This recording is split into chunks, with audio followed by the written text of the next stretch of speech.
Hi there, friends. I'm Vasco. I'm part of the team behind the first global Scrum Master Summit. If you're a Scrum Master, the Scrum Master Summit is a place to learn, to share, and to meet new friends. We will have lots of live sessions where you can meet and network with other Scrum Masters from all over the globe. So make sure you check it at bit.ly/SM Summit and the numeral 21. That's bit.ly/SMSUMMIT21. We have 7 amazing keynotes or more, as we are still organizing the conference as I record this, and 8 tracks that feature people like you and thought leaders sharing their insights and knowledge to help you become an awesome Scrum Master. So once again, check it out at bit.ly/SM Summit 21. That's all lowercase, all one word, SM Summit and the numeral 21. I'll see you on the virtual conference floor. All right, now on to the show. Hello, everybody. Today is Tuesday, and this week we have with us Omar McNeill. Hi, Omar. Welcome back. Hey, thank you for having me back again. Absolutely. So on Tuesdays, we talk about teams. And before we talk about teams, of course, we want to hear one recommendation about the book, Omar, that probably most influenced you in your career as a Scrum Master. I would say it would definitely have to be the Phoenix Project. That might be the go-to for everybody, but it's such a powerful book. In my experience, I've had several Brents on my team. For example, when I was a federal employee at my first agency, it was a smaller federal agency, and we definitely had a Brent on our team, on our infrastructure team, where he had all the knowledge of everything. And I always joked that, if he got hit by a bus or he quit or left, then all that knowledge is gone and nobody else knows how to do anything. And I stressed this to my direct manager and our CIO. It's like, hey, we need to pull the information out of this guy so that the knowledge is shared. The other thing from the book I picked up was definitely the 3 ways, the flow, feedback loops, and experimenting. The flow was great because, you want to flow left to right as fast as possible from the business through development to operations and then to the customer. Also lowering WIP, your work in progress. The other part, feedback loops, is getting those feedback in those. And again, coming from a waterfallish background, you wouldn't get that feedback till after everything is like delivered and, the customer's like, this isn't what we wanted. Whereas with quicker and faster iterations, you're able to get that quick feedback from customers and you're able to tune and adapt and make changes. And then also, once you start building pipelines and everything, you get automated testing and you get those feedback loops get even faster for you. And then experimenting. I am big on experimenting.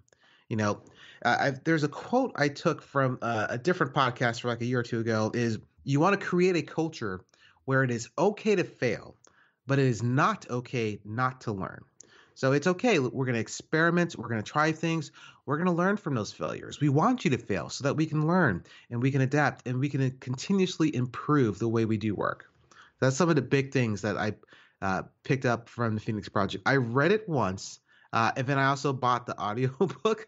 The audiobook is just so much more fun because, you can listen to it anywhere. I'm driving my kids to school or, I'm washing the dishes or if I'm working out, I can have it on. And I may listen to it again after I finish my next book because it's just such a good story. Yeah, absolutely. I think the story part is also something to highlight. It's a very good story that engages those that at least have, they have an attachment to that kind of environment, the high pressure environment where, as it happens in the start of the book, everything is falling apart, right?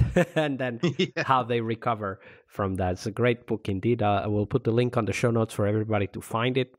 But now we turn our attention to the teams, which was also part of that story in the Phoenix Project. Omar, we want to hear the story of a team, maybe a little bit about their context, but especially what was that pattern or patterns that developed over time in the team's behavior that ultimately led to its demise? Yes, I have a story here. Let me set the stage for you. I was working on for a DHS client. We were working with a cybersecurity team, assisting them with, basically changing their behaviors and building a lean, agile mindset. Our manager had a bad habit of overcommitting the team for side projects. So the example here is on our team, we had our Jira admin where we would have I would lead like our grooming session, our sprint planning, and we would commit to a certain workload. And I always stress leave capacity open for the whatever may fly in. If there's an issue, if there's an emergency, we have capacity that we can use to take care of that. However, our manager decided on the side to pull our Jira team, specifically our admin, to work on a couple side projects outside of our knowledge. And I started noticing this when I saw Jira updates at 2 and 3 a.m. I'm like, wait a minute, did you just have a late night? What's going on? It wasn't just one night, it was consistently. So I would see our Jira admin during the day, we would work together, and then I would see updates and commitments and pushes at like the middle of the night. I'm like, what is going on? Um, so I had a conversation with our Jira admin. I'm like, what's going on? And they explained that I've been pulled. I have to help with this other project. It's a high priority. And I questioned why this was not brought to the team as a whole to help. That way we can look at it as a team and see the best way we can tackle it versus having you pull all-nighters. And then on top of that, I do not believe she was paid overtime for the work that she did. I pulled the andon cord during a sprint planning session because what I wanted to, I kind of set the stage, or I kind of set it up like I told them, I want you to include all of the extra work that you are doing and put it in our Jira board so we can see it because we want transparency. We want to know our capacity here. I had them put it in Jira. And then at our next sprint planning meeting, I said, okay, what are you bringing in? What are you working on this sprint? And then they brought in so much stuff, and I'm sitting there and I'm just letting it unfold. And that's when I pulled the end cord, and we had a conversation as a team is that we need to limit our WIP, our work in progress. You are overcommitting the stuff. And they explained that the manager wanted them to get all of this done, but it kind of conflicted with the work we had done. So I said, stop. Number one, you are not a robot. I do not expect to see you working at 2 and 3 in the morning getting stuff done. That is not expected of you, nor, and again, I believe they were not paid overtime for this. That's also another red flag. So I said, we're going to limit your work in progress right now, and then I will have a conversation with the manager to see what's going on and if we need to change your priorities so that you can fully commit to the work they need or the work that the team needs. Afterwards, I had a conversation with the manager and said, hey, what's going on? What is the higher priority? And then having that conversation and determining, okay, this person needs to be either fully with you or fully working with the team. And then versus this 115, 20% capacity overload.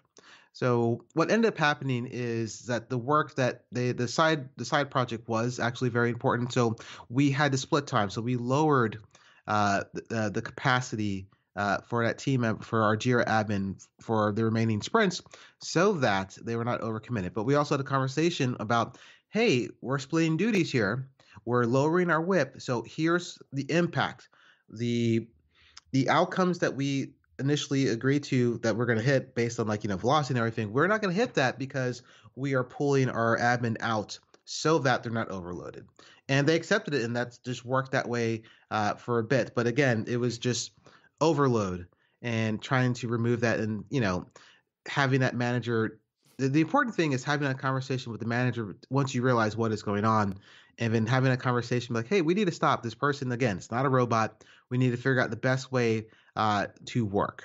Yeah, and once you realized what's going on, it's not that simple. I mean, you happen to have an eagle eye for changes in the Jira, board or backlog, and And you could see that stuff was happening in the middle of the night, but not everybody's paying attention to those. So one thing that you said, which I think is critical for us as Scrum Masters to focus on, is to make sure that all the work is visible, all of it, including the work that is not necessarily relevant to the sprint goal, but is affecting the team members, right? Because that work is the one that is taking capacity away and the ability to deliver on the commitments we've made during sprint planning.